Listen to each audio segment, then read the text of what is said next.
Hello, welcome to the Chirp YouTube channel. My name is Christy and I am your friendly online speech-language pathologist and specialist in children's communication development, including behavior, because behavior is a type of communication. There are lots of types of communication. Behavior is just one of those types. Today, as you could see from the title of this video, we're here to discuss why some kids have so much trouble with eye contact.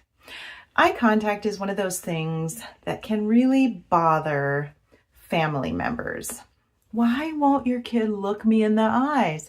Why does your child always get so shifty when I'm trying to talk to her? Sometimes these questions can come our way, and it's quite irritating because really, what does it matter? I was in a classroom just a couple weeks ago, and the person up front was talking to the kids about listening. And he asked, what are some of the ways that we can listen? And one of the children responded by watching, because this was something that she had been taught, was that one of the ways to listen is by watching.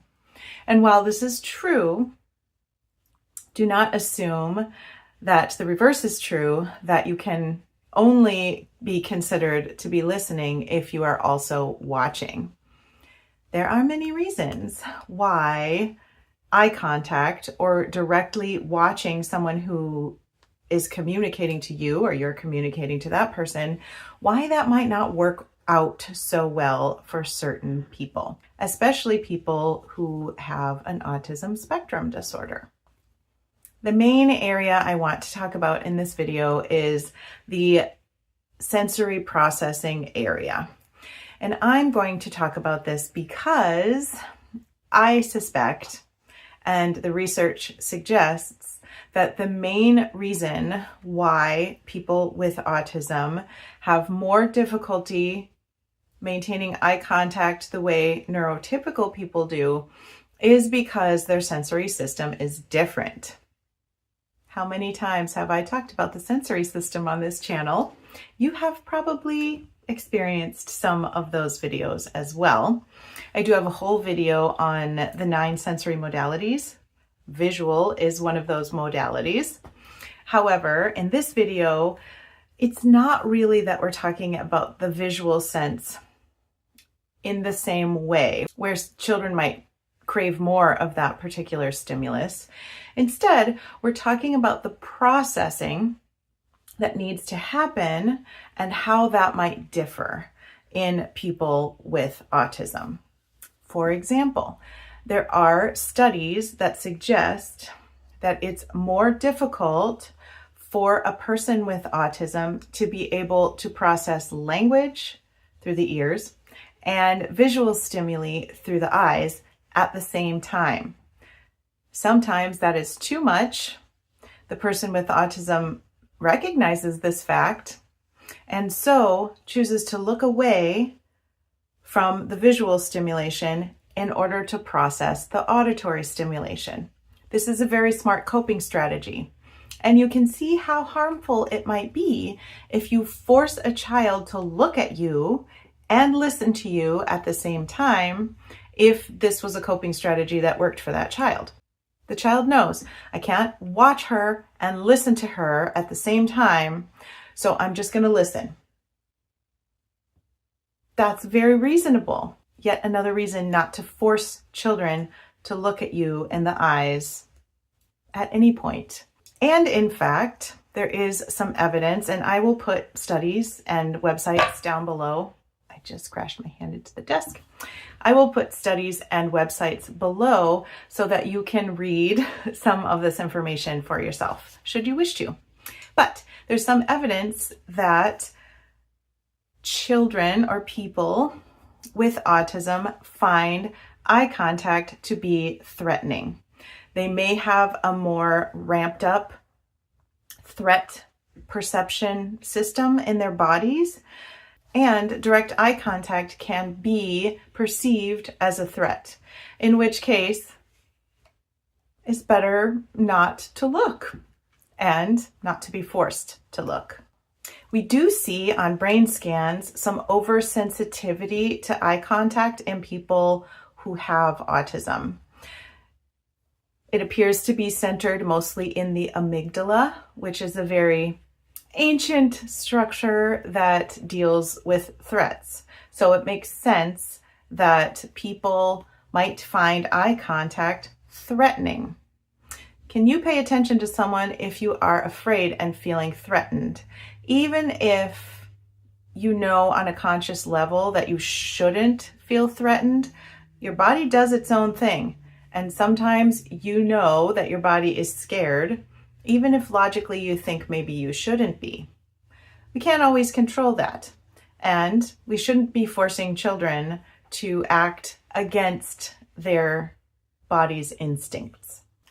People with autism, when asked about eye contact, have said in multiple cases that it feels intrusive, it feels distracting, and it can feel confusing.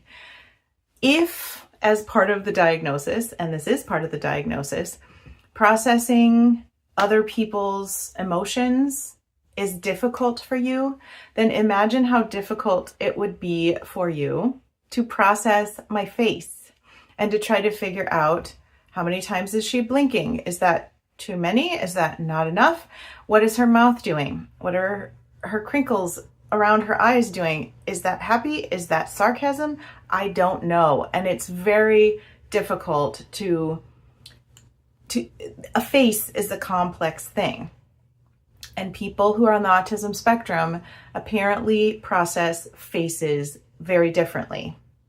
In fact, neurotypical people tend to focus on the eyes right here, whereas neuroatypical people tend to focus in random places around the face. They're not necessarily filtering out stimuli from the rest of the face that neurotypical people do kind of filter out. Neurotypical people, we tend to focus on the eyes. And we tend to get distracted when too much is going on elsewhere. When someone has a pink mohawk, when someone has lots of piercings or, neck tattoos or something, we can get a little distracted too. And sometimes it's hard for some of us to focus on what that person is saying because we find all of the other stimulation a little bit distracting from the person's communicative eyeballs. This happens to people with autism on a more regular basis because their attention it doesn't have the same kind of spotlight of attention right on the eyes that it does for those of us who are neurotypical. Therefore, for all these reasons, faces are more confusing and overwhelming for people with autism. Now that I have mentioned a few of the reasons why eye contact might be threatening, intrusive, confusing, difficult for people who have autism, let's discuss what we do about it. Because as I mentioned at the beginning of this video, some people are very upset that children will not look them in the eyes.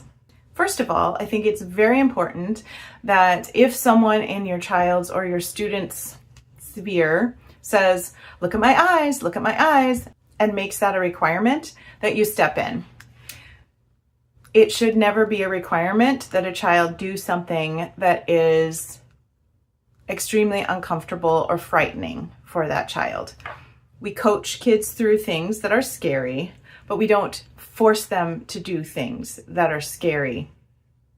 It's a very different thing. So you might say something like, we're not focusing on eye contact right now. That skill will develop when it develops. Or you can say something like, feel free to be interesting so that Brandon wants to look at you, but please don't command him to look at you. And this is something that we can definitely model as well. For example, there's a little guy in my classroom right now who does not really do much eye contact, which I don't have a problem with because I have known lots of people with autism and loved lots of people with autism.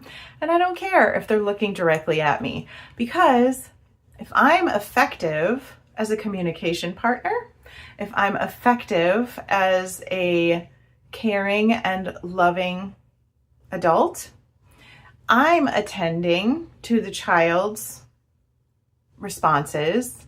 I am monitoring and adjusting my behavior based on the child's response.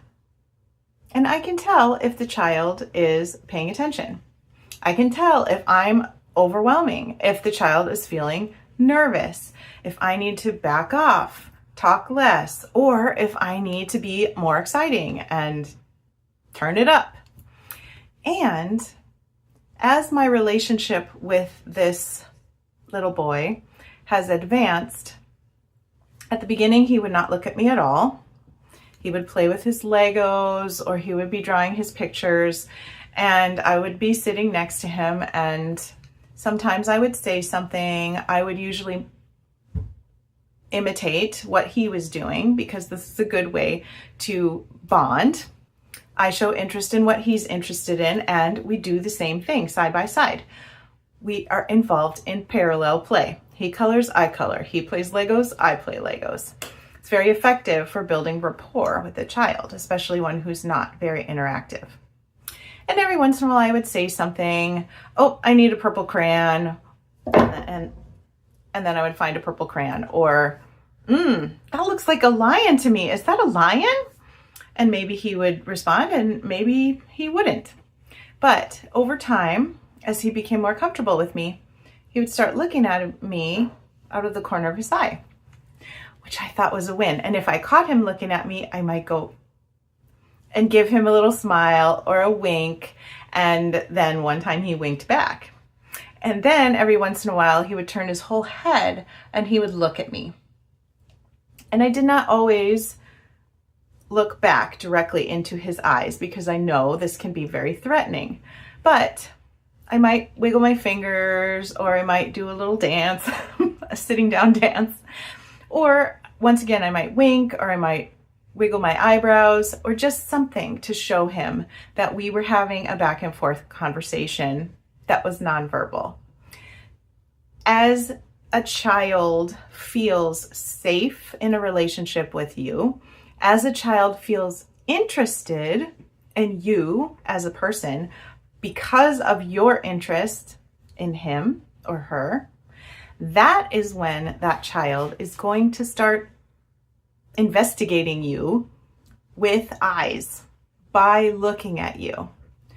We can't force kids into this. This is another situation where, just like wearing shoes, just like so many other situations with children, we cannot force children to look normal or to do what we want them to do because we force them into it. We have to take what the child can give, invest in the child, invest in our relationship with the child, and then the child becomes more interested in investing in his or her relationship with us, which probably will include more eye contact than we otherwise ever would have gotten.